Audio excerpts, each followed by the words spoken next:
ముఖ్య ప్రకటన. భారత ఎన్నికల కమిషన్ ప్రవేశపెట్టిన ఎస్ఐఆర్ స్పెషల్ ఇంటెన్సివ్ రివిజన్లో భాగంగా 2002లో ఓటరుగా ఉండి 2025వ సంవత్సరంలో ఓటర్ జాబితాలో ఉన్నవారు మ్యాపింగ్ చేయించుకోగలరు.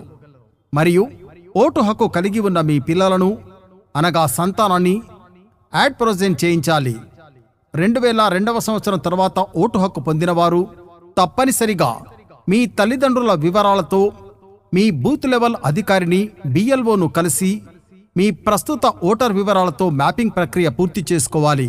మీరు ఓటు వేసిన ప్రాంతం, పోలింగ్ కేంద్రం వివరాలను 2002వ సంవత్సరంలో మీరు ఉన్న ప్రాంత ఇంటి నెంబర్ వివరాలు మీ బూత్ లెవెల్ అధికారికి అందించి ఓటర్లందరూ తమ తమ వివరాల్ని సరిచూసుకొని ఈ మ్యాపింగ్ ప్రక్రియను విజయవంతంగా పూర్తి చేసుకోగలరు. ఏదైనా సందేహమున్నచో సంబంధిత మండల తహసీల్దార్ కార్యాలయంలో సంప్రదించగలరు.